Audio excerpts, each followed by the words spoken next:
జై సాయిరామ్. అందరికీ నమస్తే, అందరికీ గుడ్ మార్నింగ్. మళ్ళీ ఒక చిన్న కథ చెప్పుకుందామా. ఒక ఊర్లో ఒక నది ఉంటుంది. ఆ నది దాటాలి అంటే ఒక పడవలో నుంచి అవతల ఊర్లోకి వెళ్ళాలి ఎవరైనా సరే. అట్లా దాటే క్రమంలో ఒక పంతులు అంటే అన్ని వేదము అన్నీ చదువుకున్నటువంటి ఒక గొప్ప పండితుడు అనుకోండి, అవతల నది దాటాలి అన్నప్పుడు పడవ ఎక్కాలి.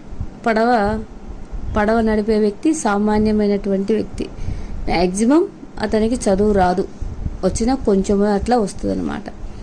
పడవ ఎక్కిన తర్వాత ఈ పండితుడు ఏం చేస్తారు అంటే ఒక్కడే కూర్చోంటాడనమాట. పండితుడు పడవ నడిపే అతను ఆ నది దాటేటప్పుడు ఏదో ఒకటి మాట్లాడాలి, పలకరించాలి అన్న ఉద్దేశంతో తనను పలకరిస్తాడు. నీ పేరేంటి, మీ ఊరేంటి, ఏం చదువుకున్నావు అన్నట్టుగా. అంటే ఇతను గొప్ప వ్యక్తి అని ఆ పడవ నడిపే వ్యక్తి గుర్తించాడు అనమాట. అతనికి అంత అవసరము లేదు, అంత తెలియదు. నేను గొప్ప వ్యక్తి, నేను చాలా తెలుసు, వేదాలు తెలుసు, ఇవన్నీ నాకు తెలుసు అని అవతల వ్యక్తి తెలుసుకోవాలనే ఉత్సాహంతో నేను వేదాలు చదివాను, నాకు చాలా వచ్చు అన్నట్టు అవతల వ్యక్తిని అడుగుతుంటాడు. నీకు వేదాలు వచ్చా అంటే అవి ఏంటి అయ్యా, ఎలా ఉంటాయి, తీయగా ఉంటాయా, కారంగా ఉంటాయా అని అడుగుతాడు. అంటే అవి కూడా నీకు తెలియదా? ఓకే, నాకేం తెలియదు స్వామి అంటాడు. అయితే నీకు శాస్త్రాలు తెలియదా అని అడుగుతాడు. అవి ఎలా ఉంటాయి, ఎగురుతాయా, భూమి మీద నడుస్తాయా స్వామి అని అడుగుతాడు. ఓహో, అవి కూడా నీకు తెలియదా? నీకు చదువుకున్నావు అంటే బాబయ్య నేనేం చదువుకోలేదు, నేను పుట్టిన దగ్గర నుంచి నాకు పడవ నడపడం మాత్రమే వచ్చు, నాకు ఇంకా ఏం తెలియదు అంటాడు.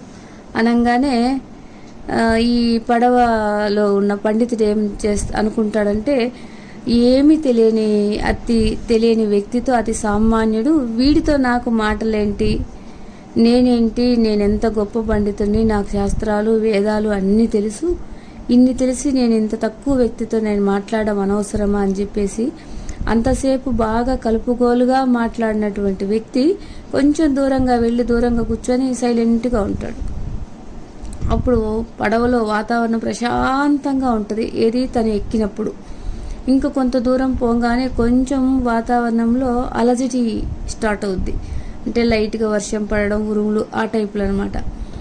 అప్పుడు ఈ పండితుడిని ఆ పడవ నడిపే వ్యక్తి అడుగుతాడు, బాబయ్య మీరు ఇందాక ఏమేంటి వేదాలు శాస్త్రాలు అవన్నీ తెలుసు, పురాణాలన్నీ తెలుసు అన్నారు కదా, నేను కూడా మిమ్మల్ని ఒక మాట అడుగుతాను అంటే అడగబోయ్ అంటాడు.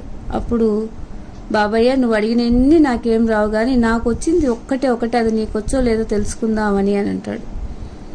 ఈ లోపల మామూలుగా ఇదివరకు ఏమనుకుంటాడు, ఇవన్నీ ఏం తెలియకపోతే నువ్వు ఎట్ట బతుకుదామనుకున్నావురా అని అంటాడు. సరేలే అని పడవవాడికి అతనన్న మాట అర్థం కాదు, సైలెంట్గా అయిపోతాడు. ఇప్పుడు వాతావరణం మారేసరికి పడవ నడిపే వ్యక్తి ఆ పండితుడిని అడుగుతాడు, బాబయ్య నీకు ఈత వచ్చా అని అడుగుతాడు. నాకు రాదు అంటాడు. మరి ఇప్పుడు మీరు బతకడం ఎలాగా అని అడుగుతాడు. అనగానే ఆ పండితుడికి గుండె కాస్త జారినట్టు అయిపోద్ది. ఫుల్ వర్షం పడుద్ది, పడవ తల్లకిందులు అయిపోద్ది. అరే నన్ను క్షమించరా, నా అహంకారానికి భగవంతుడు దెబ్బ కొట్టాడు, నువ్వే నన్ను కాపాడాలి అని ఆ పడవ నడిపేవాడిని ప్రాధేయపడితే ఆ పడవ నడిపేవాడు అతన్ని పట్టుకొని లాక్కొచ్చి ఒడ్డుకేస్తాడు.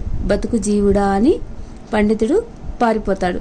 కానీ ఇక్కడ అర్థం చేసుకోవాల్సింది ఏమిటంటే అన్నీ నాకే తెలుసు, అంతా నాకే తెలుసు, అంతా నాకే తెలుసు అనే ఒక అహంకారం ఉండి మనకన్నా తక్కువ వాళ్ళని ఎప్పుడూ తక్కువ అంచనా వేయకూడదు. ఎవరికి ఎంత తెలిస్తే అదే గొప్ప, ఎవరికి వారే గొప్ప. Thank you Sairam.